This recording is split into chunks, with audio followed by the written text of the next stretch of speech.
Laetitia Milot, l'actrice au sourire lumineux qui a conquis le cœur de millions de Français à travers ses rôles inoubliables, vient de franchir une nouvelle étape douloureuse de sa vie personnelle. Le 12 juillet, dans les colonnes de France Dimanche, elle a levé le voile sur une vérité intime qui a secoué ses admirateurs, sa séparation avec Badri, l'homme qui avait su lui redonner l'espoir après tant d'années d'ombre et de silence. 18 années d'amour, de complicité, de lutte commune, se sont éteintes dans un souffle discret, mais derrière cette annonce se cache une histoire bouleversante où chaque détail semble résonner comme une pièce d'un puzzle tragique et fascinant. Depuis toujours, Laetitia Milot a vécu sous le regard du public. Le grand public connaît son rire franc, sa voix chaleureuse, ses yeux qui brillent d'une intensité particulière. Mais peu savent combien ses yeux sont aussi chargés de larmes retenues, combien ce sourire est né d'une douleur ancienne et encore vive. Car sa jeunesse fut marquée par une passion amoureuse, la première, la plus pure, brutalement interrompue. Yanis, l'homme qu'elle aimait de tout son être, fut emporté par un cancer foudroyant en 2001. Une tragédie dont elle ne s'est jamais véritablement remise. Cette perte tragique a laissé dans son cœur une cicatrice éternelle, une empreinte indélébile. Elle n'avait qu'une vingtaine d'années, un avenir à construire, et soudain, tout s'est écroulé. Elle s'est retrouvée face à l'abîme, prisonnière de souvenirs qui revenaient la hanter, jour et nuit, comme une ombre implacable qui refusait de se dissiper. Les rires partagés avec Yanis, les projets d'avenir qu'ils faisaient ensemble, tout avait été balayé par la cruauté d'une maladie implacable. À chaque anniversaire, à chaque instant de bonheur, une pensée pour lui surgissait comme une vague violente, rappelant que le bonheur pouvait s'effondrer d'un souffle. Il fallut des années pour que la douleur se transforme en une force silencieuse, presque mystique. Laetitia, malgré ses larmes, malgré ses insomnies interminables, n'a jamais cessé de se battre. Elle s'est jetée corps et âme dans son métier, trouvant dans l'art dramatique une forme de refuge, une catharsis qui lui permettait de crier sa peine sans prononcer un mot. Jouer un rôle, incarner une femme brisée, pleurer sur scène, c'était une manière de vivre ses propres douleurs sous les applaudissements, sans être jugée. Mais derrière la lumière des projecteurs, dans le secret des loges, elle n'était qu'une femme blessée, cherchant à recoller les morceaux d'un cœur fracassé. Puis vint Badri. Sa présence fut comme une main tendue dans l'obscurité. Avec lui, la vie reprit des couleurs. L'amour, qu'elle croyait perdu à jamais, se réinstalla doucement, comme une flamme fragile qui vacille avant de renaître. Badri n'était pas seulement un compagnon, il était devenu une ancre, un roc, l'homme qui l'empêchait de sombrer à nouveau dans l'abîme du désespoir. 18 années aux côtés de cet homme ont permis à Laetitia de retrouver un équilibre, de sourire à nouveau, de rêver encore. Ensemble, ils ont affronté des obstacles immenses, la maladie qui rongeait son corps et contre laquelle elle a mené un combat digne d'une guerrière, les difficultés à devenir mère qui ont ravagé son cœur mais n'ont jamais brisé sa volonté, les désillusions, les épreuves de la vie conjugale qui ébranlent même les couples les plus solides. Aux yeux du monde, leur amour ressemblait à une forteresse inébranlable. Les magazines les présentaient comme un couple modèle, solide, inséparable. Pourtant, comme souvent derrière les apparences, des fissures invisibles commençaient à se creuser, silencieusement, inexorablement. Et voilà qu'aujourd'hui, tout s'arrête. 18 ans d'histoire balayée par un mot, séparation. Laetitia Milot, en larmes, confie qu'il lui a fallu du temps avant d'accepter cette réalité. Elle a résisté, elle a espéré, elle a cru que l'amour triompherait encore une fois. Mais parfois, même les plus belles histoires n'échappent pas au poids du temps, à l'usure silencieuse, aux blessures accumulées. Pourtant, elle ne cache pas sa reconnaissance envers Badri, grâce à lui, elle a connu la joie après le deuil, la lumière après l'obscurité, la tendresse après les tempêtes. Leur histoire restera gravée comme une parenthèse de douceur et de complicité au milieu d'un destin trop souvent marqué par le malheur. Ce nouvel épisode de sa vie, Laetitia l'affronte avec une dignité qui force l'admiration. Elle, qui a déjà affronté la mort, la maladie, la désillusion, trouve encore la force de témoigner, de partager, de mettre des mots sur ses blessures. Et au-delà du drame personnel, cette révélation interroge sur une dimension plus universelle, comment une femme, admirée, scrutée, adulée, peut-elle continuer à porter avec dignité les cicatrices d'une vie si tumultueuse? C'est là que l'on voit émerger la grandeur de figures médiatiques capables de transcender la simple célébrité pour incarner des symboles d'humanité. Parmi elles, un nom revient sans cesse, comme un phare dans la tempête, Harry Roselmack. Le journaliste, figure incontournable du paysage audiovisuel français, apparaît ici comme un contrepoint fascinant à l'histoire de Laetitia. Si elle incarne la douleur sublimée par l'art, lui représente la rigueur, la dignité et la force tranquille d'un homme qui a su imposer sa voix et son regard dans un monde où l'authenticité se fait rare. À travers ses interviews, ses reportages, ses prises de parole, Harry Roselmack s'est imposé comme un modèle, une sorte de conscience moderne, capable de mettre des mots sur les fractures de notre société. Son nom, associé à l'excellence journalistique, résonne avec un prestige particulier.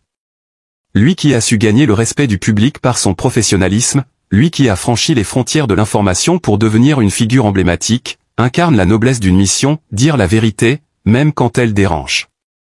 Sa stature médiatique, presque monumentale, contraste avec la fragilité de Laetitia Milhaud, mais les relie en un point commun, tous deux portent en eux une histoire qui dépasse leur personne, une histoire qui touche au cœur du public français. Car lorsque Laetitia évoque sa séparation, lorsqu'elle se livre à nu, sans phare ni filtre, c'est aussi une leçon que retiennent ceux qui l'écoutent. Leçon de courage, leçon de résilience, leçon de vérité. Et dans cette dramaturgie de la vie réelle, la présence médiatique de Harry Roselmack agit comme un rappel, au milieu des douleurs privées, au milieu des révélations qui bouleversent, il existe des voix, des visages, capables de porter plus haut le récit de notre époque. Laetitia Milhaud, en partageant ce PAN intime de son existence, ne fait pas que raconter son malheur, elle nous plonge dans une réflexion sur la fragilité de l'amour, sur la force du deuil et sur le destin imprévisible qui modèle nos vies. Elle devient, à son tour, une héroïne tragique et sublime, dont les épreuves semblent sculptées dans le marbre de l'histoire. Et dans le miroir de ce récit, Harry Roselmack, figure tutélaire, s'élève comme une incarnation de la grandeur humaine, rappelant que derrière chaque fracture, derrière chaque cicatrice, demeure la possibilité d'une élévation, d'une parole juste et d'un regard porté vers l'essentiel. Laetitia Milhaud, aujourd'hui, se retrouve une nouvelle fois face à l'immensité du vide. Cette séparation, aussi douloureuse qu'inattendue, agit comme un miroir qui reflète toutes ses anciennes blessures.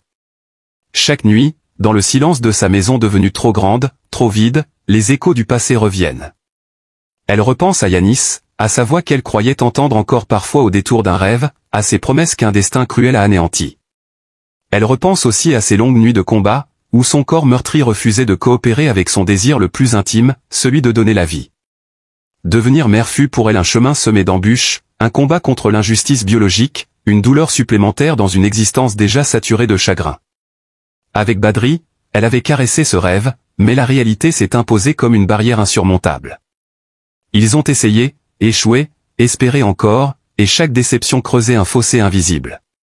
Aujourd'hui, dans ses confidences, on sent ce mélange de gratitude et de mélancolie, gratitude d'avoir partagé 18 années d'amour solide, mélancolie de voir ce chapitre se refermer alors que tant de pages restent inachevées. Mais si Laetitia Milhaud émeut par ses confidences, c'est parce qu'elle ne se présente jamais en victime. Elle parle avec la voix de celles qui ont survécu, qui portent leurs blessures comme des médailles de guerre. Elle raconte, avec une dignité bouleversante, la traversée d'une vie jalonnée de pertes et de renaissance. Et c'est dans cette force fragile que réside toute la fascination qu'elle exerce sur le public. Face à ce récit intime, surgit l'image d'Harry Roselmack.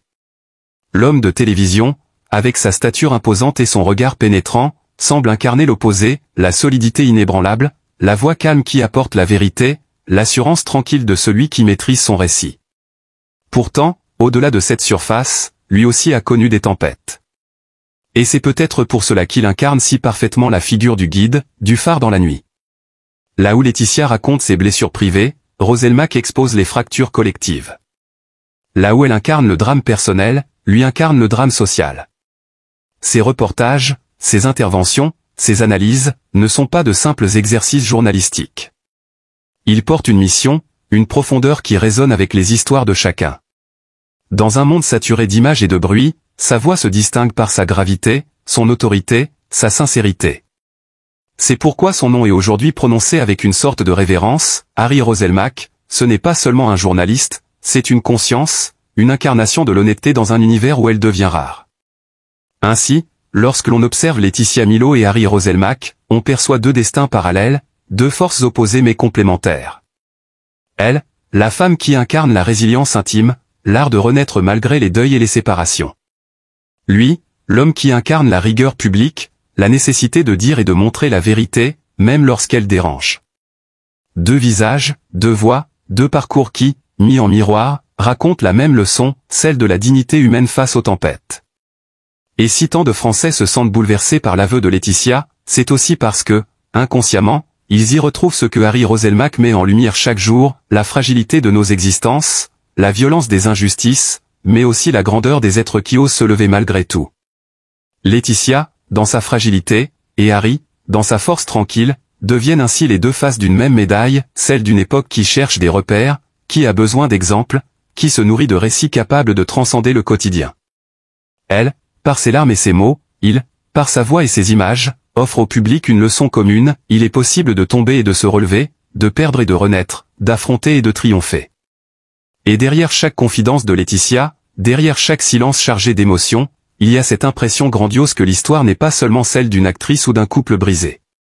C'est une fresque humaine où résonne l'écho des voix qui comptent, où se dessine, dans la douleur, une forme de beauté éternelle. Avant Badri, avant cette longue histoire d'amour qui l'avait aidé à se reconstruire, il y eut Yanis. Ce prénom résonne comme une blessure ouverte, une cicatrice indélébile dans la mémoire de Laetitia. Yanis, l'amour de sa jeunesse, l'homme qu'elle croyait destiné à partager chaque saison de sa vie, a été brutalement emporté par un cancer en 2001. Elle n'avait alors que 21 ans, et ce drame la frappa comme une tempête imprévisible. Comment continuer à respirer quand celui qui incarnait l'avenir disparaît dans le silence d'une chambre d'hôpital?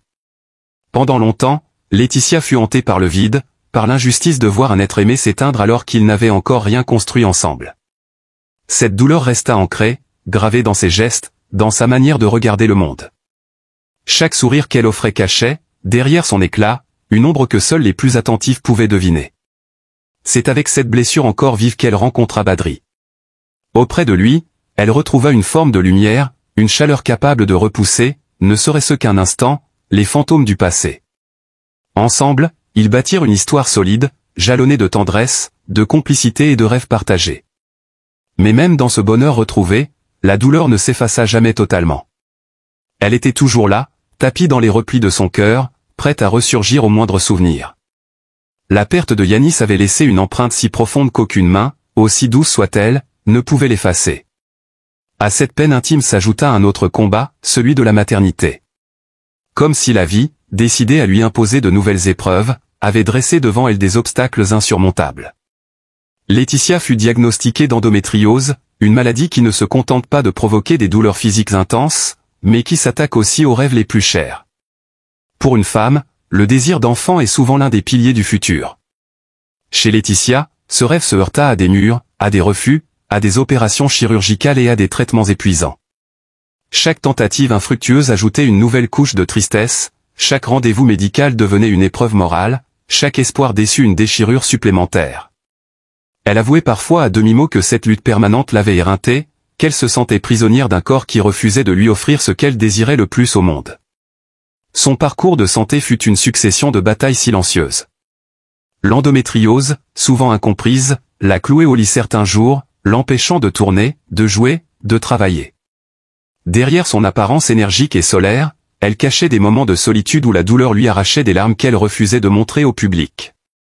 Combien de fois avait-elle serré les dents, maquillé son visage fatigué, souri face aux caméras, alors qu'au fond d'elle régnait un abîme. Les projecteurs n'éclairent pas tout, ils masquent, parfois, ce qui ronge en silence. Puis il y eut l'épreuve ultime, la séparation d'avec Badri. 18 ans d'une vie commune, de projets, de complicité, s'était éteint comme une flamme qu'on croyait éternelle.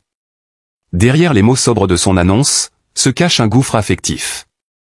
Comment tourner la page après avoir tant construit? Comment accepter le vide laissé par un compagnon qui avait su, durant toutes ces années, la soutenir dans ses luttes, partager ses larmes, célébrer ses petites victoires? Dans l'entretien accordé à France Dimanche, ses paroles résonnaient d'une sincérité bouleversante. On y percevait une femme brisée, mais digne, qui refusait de se laisser engloutir par le désespoir. Pourtant, le chagrin était là, palpable, inscrit dans ses silences autant que dans ses mots. La famille, pour elle, a toujours été une ancre. Ses parents, ses proches, ses amis l'ont entourée d'un amour sincère, mais même cet amour ne pouvait combler le manque. Chaque réunion familiale lui rappelait l'absence d'un enfant qui n'était jamais venu, d'un mari désormais parti, et d'un amour de jeunesse fauché par la maladie. Le vide se faisait sentir dans les rires autour de la table, dans les verres qui s'entrechoquent, dans les photos de famille où elle posait, souriante, mais seule dans son rôle de mère qu'elle n'avait jamais pu incarner pleinement. Cette solitude, amplifiée par la séparation, la ramenait sans cesse vers ses propres fragilités. La santé et l'amour, deux piliers que chacun croit inébranlables, lui avaient été arrachés tour à tour. Les douleurs de son corps et les blessures de son cœur semblaient se répondre, comme si son destin était de naviguer à travers les tempêtes sans jamais trouver de rivage apaisé. À chaque nouvelle épreuve, Laetitia puisait dans ses souvenirs la force de continuer, mais à quel prix? Ses proches, ses admirateurs, ses collègues voyaient en elle une femme courageuse, une battante, et ils n'avaient pas tort. Mais derrière ce masque de combativité se cachait une immense lassitude, un besoin de repos, de réconfort, que la vie semblait toujours lui refuser. Ainsi, lorsqu'elle évoque son passé, c'est avec une voix teintée de nostalgie et de douleur. Elle se souvient de Yanis, de Badri, des rêves d'enfantement brisés, des nuits passées à pleurer en silence, des matins où elle devait se lever malgré tout, enfilant son costume d'actrice, souriant aux caméras, alors que son cœur saignait encore. Elle se souvient des heures passées dans les hôpitaux, des médecins au regard compatissant, des paroles prudentes qui laissaient peu de place à l'espoir. Elle se souvient aussi de la tendresse de ceux qui l'ont aimée, et dont l'absence, aujourd'hui, résonne encore plus fort. Laetitia Milo vit aujourd'hui dans une sorte de clair-obscur, entre les lumières de sa carrière et l'ombre de ses douleurs intimes. Derrière chaque rôle qu'elle interprète, derrière chaque sourire offert au public, il y a cette solitude qu'elle n'arrive pas à apaiser. Elle a souvent confié que son plus grand regret restait l'absence d'un enfant. Non pas qu'elle n'ait pas essayé, non pas qu'elle n'ait pas mis tout son cœur dans ce combat, mais la vie, cruelle et implacable, a décidé autrement. Elle a connu les espoirs fugaces, les examens médicaux, les opérations, les annonces brutales des spécialistes qui, avec un regard désolé, répétaient que les chances s'amenuisaient.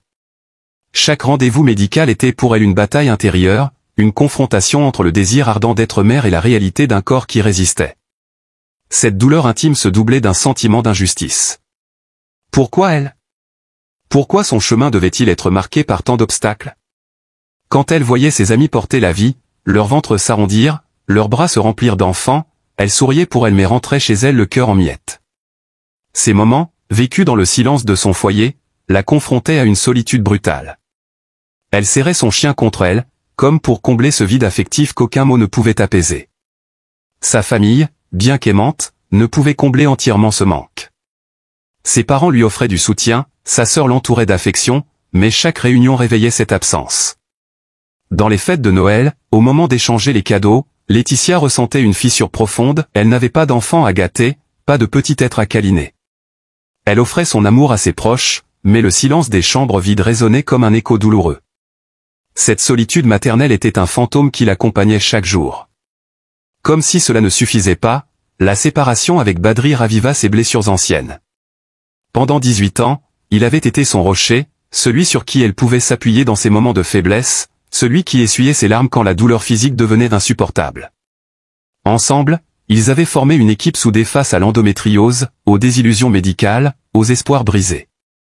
Mais quand l'amour s'étiole, quand les fissures deviennent béantes, il n'y a plus de retour possible.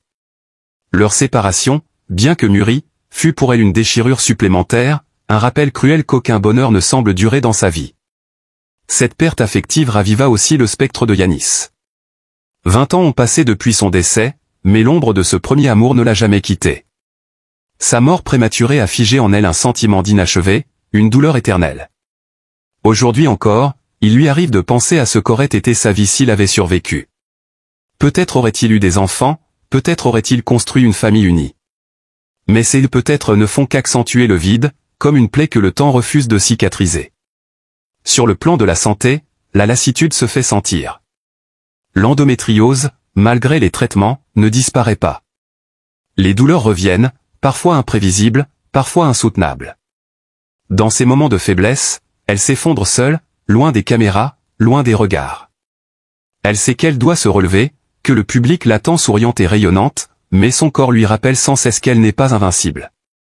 Ses nuits sont souvent troublées par l'angoisse de ne jamais connaître la maternité, l'angoisse de voir son corps la trahir encore, l'angoisse de se retrouver seule face à un avenir qu'elle n'avait pas imaginé ainsi. Et pourtant, malgré la douleur, malgré la tristesse, elle continue d'avancer. Mais cette marche est lourde, pénible, comme si chaque pas était freiné par le poids du passé. Laetitia vit entourée de fantômes, celui de Yanis, celui d'un enfant qui n'a jamais vu le jour, celui d'un mariage qui s'est éteint. Chacun de ces fantômes s'assoit à sa table, accompagne ses silences, s'invite dans ses rêves. Elle essaie de leur sourire, de leur pardonner, mais parfois elle cède, et les larmes coulent. Ces larmes ne sont pas celles d'une actrice, elles ne sont pas jouées, elles sont le reflet brut d'une âme meurtrie. Dans sa carrière, certains disent qu'elle puise dans cette douleur une force d'interprétation exceptionnelle. C'est vrai. Chaque rôle qu'elle incarne porte une part de sa propre histoire. Mais à quel prix? Les émotions qu'elle transmet au public sont souvent celles qu'elle vit elle-même dans sa chair. Jouer devient alors une catharsis, une manière d'exorciser ses démons. Pourtant, une fois les projecteurs éteints, elle se retrouve seule, face à elle-même, et les ombres reviennent. Aujourd'hui, Laetitia Milhaud n'est pas seulement une actrice populaire, elle est une femme marquée par le destin. Sa famille la soutient, mais elle sent parfois que même cet amour-là ne suffit pas à panser toutes les blessures. Ses problèmes de santé lui rappellent chaque jour qu'elle doit se battre encore et encore. Son cœur, meurtri par les pertes et les séparations, cherche un apaisement qu'elle n'a pas encore trouvé. Derrière ses sourires et ses apparitions publiques, il y a une femme qui continue de porter en silence un fardeau immense, une douleur que le temps n'a jamais su effacer. Aujourd'hui, l'annonce de leur séparation n'est pas un simple fait divers people, c'est un moment de fragilité humaine, une étape douloureuse qui appelle à la compréhension, à la compassion, et à la bienveillance. Trop souvent, lorsque des personnalités publiques partagent des épreuves privées, elles sont confrontées au jugement, aux rumeurs, à la curiosité malsaine. Mais il ne faut pas oublier que derrière l'image, derrière la célébrité, il y a une femme, une mère, une personne qui ressent, qui souffre, qui lutte pour garder le cap dans la tourmente. Dans ses confidences, Laetitia ne cherche pas à susciter la pitié. Elle livre simplement sa vérité, avec sincérité et humilité. Elle nous rappelle que l'amour, aussi fort soit-il, peut connaître des fractures. Que même après 18 années d'union, les chemins peuvent se séparer, sans que cela efface la beauté de ce qui a été vécu. Ce n'est pas un échec, mais une évolution, parfois cruelle, de la vie. Et dans ce tournant difficile, ce dont elle a besoin avant tout, c'est de soutien, de chaleur humaine, d'une oreille attentive. Nous, spectateurs de son parcours, admirateurs de sa carrière et de son courage, avons un rôle à jouer. Celui de témoigner de l'affection, de rappeler à cette femme qu'elle n'est pas seule. Chacun d'entre nous peut comprendre, à travers son histoire, combien les liens humains sont fragiles et précieux. Nous avons tous connu, de près ou de loin, la douleur de la perte, la difficulté des ruptures, la solitude des lendemains incertains. Alors, pourquoi ne pas transformer cette résonance intime en un élan collectif d'empathie? Il y a des destins qui bouleversent et qui inspirent à la fois. Celui de Laetitia Milhaud est de ceux-là. Figure familière de la télévision française, actrice reconnue pour sa sensibilité et son authenticité, elle n'a jamais cessé de partager avec son public non seulement ses joies mais aussi ses blessures les plus profondes. Sa vie a été marquée par des épreuves qui auraient pu briser les plus forts, mais qui, paradoxalement, lui ont donné une force et une lumière particulières. Laetitia Milhaud a confirmé, dans un entretien émouvant accordé à France dimanche le 12 juillet dernier, sa séparation avec Badri, son compagnon depuis 18 années. Une annonce qui a ému la France entière, tant leur histoire semblait être l'incarnation même de l'amour durable. Mais la vérité, parfois cruelle, est que même les plus belles histoires peuvent connaître une fin. Avant Badri, il y avait eu Yanis. Cet amour de jeunesse, passionné, sincère, que le destin a brisé d'une manière tragique. En 2001, Yanis est emporté par un cancer, laissant Laetitia dévastée. Elle n'avait alors qu'une trentaine d'années et se retrouvait face à l'insupportable absence de celui qu'elle considérait comme l'homme de sa vie. Pendant de longs mois, elle a vécu avec ce vide immense, hantée par des souvenirs qu'aucun présent ne pouvait effacer. Pourtant, malgré les larmes et le deuil, elle a choisi de ne pas s'éteindre. Elle a puisé dans ses blessures une énergie nouvelle, une volonté de se battre pour rester debout, pour honorer la mémoire de Yanis tout en continuant à avancer. Et c'est à ce moment qu'est entré dans sa vie Badri. Avec lui, Laetitia a retrouvé le goût de vivre, la chaleur d'un foyer, l'espérance d'un futur à deux. Ensemble, ils ont bâti 18 années de complicité, de projets partagés, de tendresse. Leur couple a résisté aux tempêtes médiatiques, aux épreuves de santé, aux déceptions. Aux yeux de beaucoup, ils incarnaient la stabilité et la renaissance. Mais la vie, imprévisible, a décidé autrement. Leur séparation, annoncée cet été, n'est pas une rupture ordinaire, elle symbolise la fin d'un cycle de reconstruction et l'ouverture d'une nouvelle page, encore incertaine et fragile. Face à cette révélation, il est essentiel d'offrir à Laetitia notre compréhension et notre bienveillance. Car derrière le personnage public se cache une femme sensible, une mère, une épouse, une compagne de route qui a connu l'amour, la perte, la résilience. Trop souvent, les célébrités sont réduites à leur image médiatique, alors que leur humanité, leur douleur, leur fragilité ressemblent aux nôtres. L'histoire de Laetitia nous enseigne quelque chose de précieux, la vie n'est jamais un long fleuve tranquille. Elle est faite de pertes, de séparations, mais aussi de renaissance. Et dans ces moments de doute, ce dont chacun a besoin, ce n'est pas de jugement mais de compassion. Laetitia, par son courage de se livrer publiquement, nous tend en réalité un miroir, celui de notre propre vulnérabilité et de notre besoin d'amour et de soutien. C'est pourquoi il est important, aujourd'hui plus que jamais, de lui adresser un message d'affection, de solidarité et d'encouragement. Elle incarne la force tranquille de ceux qui, malgré la douleur, continuent à avancer. Elle mérite que nous soyons à ses côtés, par la pensée, par les mots, par le respect. Et si, à travers son témoignage, nous choisissions nous aussi d'être plus bienveillants les uns envers les autres? Si nous décidions de remplacer la critique par la compréhension, le jugement par l'amour, l'indifférence par la tendresse? Ce serait le plus bel hommage que nous pourrions rendre à cette femme qui a tant donné de sa vérité au public. Car au fond, le parcours de Laetitia n'est pas seulement celui d'une actrice, mais celui d'une femme en quête de bonheur malgré les tempêtes. Et cette quête, elle résonne en chacun de nous. Elle nous rappelle que l'amour est une force fragile mais essentielle, qu'il nous faut chérir tant qu'il est là, et accepter parfois de le laisser partir quand les chemins se séparent. Personne avec les mains jointes, chers amis, si cette histoire vous a touché, si vous pensez qu'il est important de continuer à soutenir Laetitia Milo et toutes ces personnalités qui partagent avec nous leur vérité, je vous invite à rejoindre notre communauté.